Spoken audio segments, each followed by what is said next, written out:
இன்றைக்கு ஒரு விரும்பத்தகாத நிகழ்ச்சியை மாண்புமிகு எதிர்கட்சி தலைவர் அவர்களும் அவரை சார்ந்தவர்கள் உருவாக்கியதற்காக இந்த மன்றம் வருத்தத்தை தெரிவித்துக் கொள்கிறது.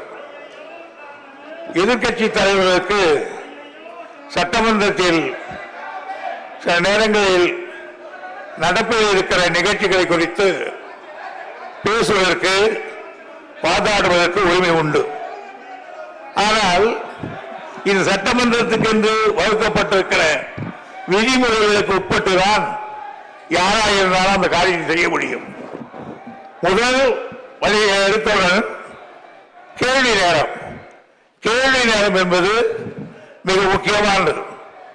அந்த கேள்வி அதனால்தான் சட்டத்தில் யாரும் கேள்வி நேரத்தில் குற்றச்சாட்டு சொல்லக்கூடாது, கேள்வி நேரம் பதிலை தவிர வேற எதுவும் பேசக்கூடாது என்று அறிவித்ததில் சொல்லப்பட்டிருக்கிறது.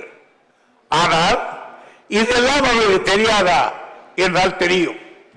அவர் மாண்புமிகு எதிர்கட்சி தலைவர் அவர் முதலமைச்சராக இருந்தவர், அவையை நடத்தியவர். அவரே இந்த நிலைக்கு மாறுபட்டு இன்றைக்கு நடந்து கொண்டது எனக்கு ஆச்சரியமாக இருக்கிறார். அவரிடத்தில்தான் சபாநாயகர் உட்கார்ந்து இருக்கிறார். அவருக்கு இந்த சட்டம் தெரியும். எந்த விவகாரமாக இருந்தாலும் கேள்வி நேரம் முடிந்து ஜீரோ அவர் என்று சொல்லக்கூடிய அந்த நேரத்தில் தான் எழுந்து இந்த பிரச்சனைகளை கிளப்ப வேண்டும். அதற்காகத்தான் அதை கூட சபையை நடத்த வேண்டும் என்பதற்காக அவர்களுக்காக ஒன்று சொல்ல வந்தேன். உங்களிடத்தில் என்ன சொல்லுகிறார்கள் என்று கேட்டு கேள்வி நேரத்தில் ஏற்க முடியாது என்று கூட சொல்லலாமா என்று ஒரு விதிக்கு போனால் கூட நான் சொல்ல அமர்த்தேன். அதையும் அவர்கள் கேட்கிறவா இல்லை.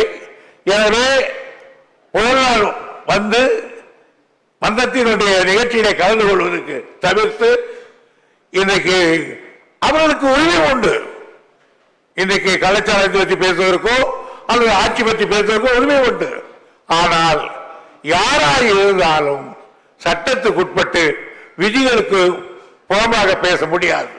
இன்றைக்கு முழுக்க முழுக்க இது எல்லாம் தெரிந்தவர்கள், அவையில 12 காலம் இருந்தவர்கள் அங்கே உட்கார்ந்து இருக்கிறார்கள்.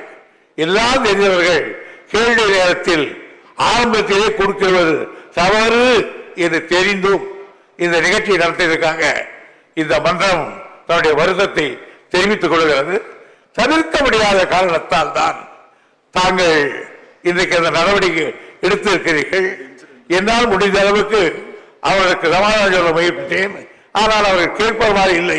வெளியே போக அது முனைப்போடு அவர் நடந்து கொண்டதற்காகவும் நான் இந்த நிலை மாண்புமிகு எதிர்க்கட்சி தலைவர்கள் அவருடைய சுபாவத்துக்கு மாறாக இப்படி நடந்து கொண்டதை பற்றி நான் ஆச்சரியப்படுகிறேன், வருத்தப்படுகிறேன் என்பதை தெரிவித்துக் கொள்கிறேன்.